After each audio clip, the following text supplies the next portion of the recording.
Parliament shall have the power to make any provision with respect to the acquisition. Acquisition मतलब क्या होता है बेटा? एक मिनट, शो हो रहा है, wait.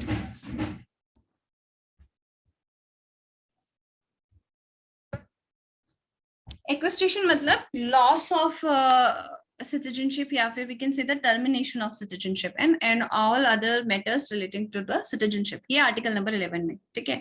अगर आप ऐसी कोई हरकत करते हो, ठीक है, जो कि इंडिया के सिटीजन होने के लिए बिल्कुल भी एप्लीकेबल नहीं है, जैसे आप समटाइम आप कंट्री के लिए कुछ ऐसा डिसरिस्पेक्टफुल हरकत करते हो, ठीक है, तो उस केस में क्या होगा कि आप लोगों की सिटीजनशिप आप लोगों से ली जाएगी. सिटीजनशिप लेने के कई और कारण भी हैं, वो उतने डिटेल में नहीं बता रही हूँ, बट किस में बताए गए? आर्टिकल 11 में बताए गए, ठीक है.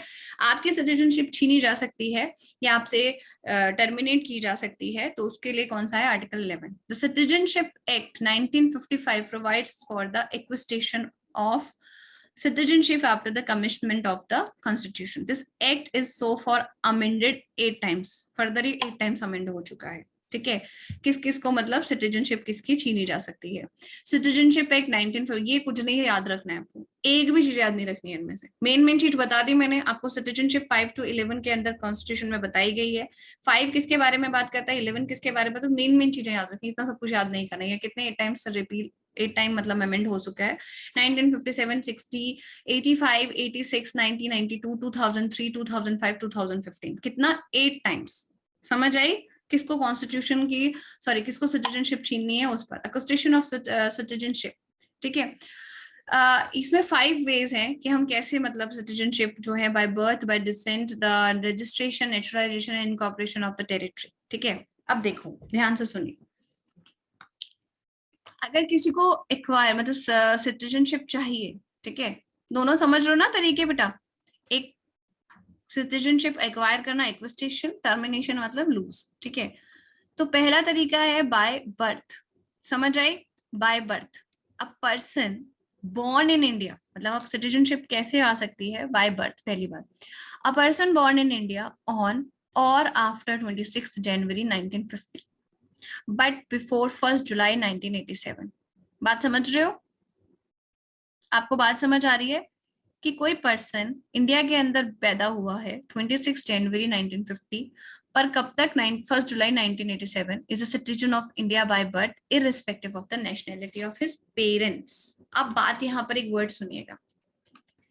नेशनैलिटी पहले क्या थी? बहुत सारे इंडिया में बहुत सारे लोग डिफरेंट कंट्रीज से रह रहे थे, ठीक है, समझ रहे हो आप लोग.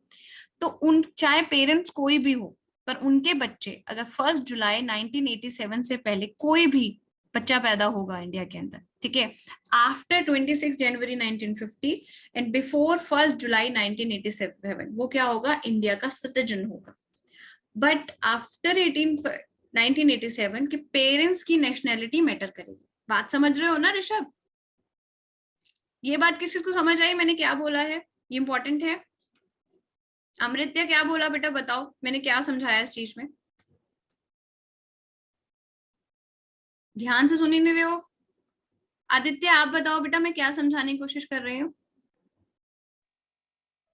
जो बच्चे 26 जनवरी 1950 में जन्म लेता है उसको उनको 1 जुलाई 1987 तक वो उसको सिटीजनशिप मिलता है इंडिया. देखो बात सुनो मेरी बात, मैं क्या कहना चाह रही हूँ. यहाँ पर ना एक्विजिशन ऑफ सिटीजनशिप बताया है कि सिटीजनशिप कैसे कैसे इंडियन के किसी को सिटीजनशिप कैसे मिलेगी इंडिया की, ठीक है. तो उसमें फर्स्ट कंडीशन दी उन्होंने बाय बर्थ, ठीक है. बाय बर्थ का मतलब उन्होंने बोला कि पहले देखो जब इंडिया आजाद हुई हमारी, जब इंडिपेंडेंट हुए हम लोग, तो हमारी कंट्री में पारसीज थे, एंग्लो इंडियंस थे, ठीक है, समझ रहे हो ना मेरी बात. काफी टाइप के लोग थे क्योंकि बहुत सारे टाइप हमारे पास थे, पारसीज और ये सब, समझ रहे हो ना मेरी बात. तो उनकी नेशनैलिटी, पेरेंट्स की नेशनैलिटी कोई भी हो, समझ रहे हो मेरी बात, वो कहीं से भी आके रह रहे हो, ठीक है. वो अगर इंडिया में उनका बच्चा पैदा होता है, इंडिया के लोगों का बच्चा पैदा होगा तो वो तो इंडिया का ही होगा, पर वो कोई और नेशनैलिटी के पेरेंट्स हैं, पर वो पैदा इंडिया में हुए हैं. कब से कब तक? 26 जनवरी 1950 से लेकर 1 जुलाई 1987 तक, तो वो इंडियन होंगे, ठीक है. समझ आया दर्श? उसके बाद 1 जुलाई 1987 के बाद नेशनैलिटी ऑफ पेरेंट्स मैटर करने लग गई कि जो पेरेंट्स की नेशनैलिटी थी, जो पेरेंट्स जो हैं वो इंडियन होने चाहिए, समझ रहे हो मेरी बात? बात अब समझ आ गई सबको? इंपॉर्टेंट था ये पॉइंट। शिवांश, प्रतीक यादव, ओम सिंह राजपूत, चलिए चलिए आगे देखिए। When we talk about second point क्या है? By decent, ठीक है? Decent मतलब इसमें ज्यादा इतना डिटेल में नहीं बताया हुआ। डिसेंट एंड नेचुरलाइजेशन ये सब जो है वापस सिलेबस में इतना ही है एक्चुअली, जितना बताया अभी, ठीक है? बट ये 5 मेथड मैं थोड़ा सा बता देती हूँ। रजिस्ट्रेशन के थ्रू जा सकते हो। डिसेंट मतलब अगर आपके ग्रैंड पेरेंट्स वगैरह यहाँ पे इंडिया में मतलब इंडियन है इस तरीके से, और आपके फिर रजिस्ट्रेशन के थ्रू हम जा सकते हैं, ठीक है? इस तरीके के कुछ मेथड्स हैं। वो मतलब आपको सिर्फ नाम नाम याद रखने, समझ आई? और एक वो टाइमलाइन बता दी मैंने 1 जुलाई 1987 तक, उसको याद रखना है। पूरा वीडियो देखने के लिए और लेटेस्ट एग्जाम अपडेट्स जानने के लिए डाउनलोड करें कैरियर डिफेंस स्कूल का एंड्रॉयड ऐप।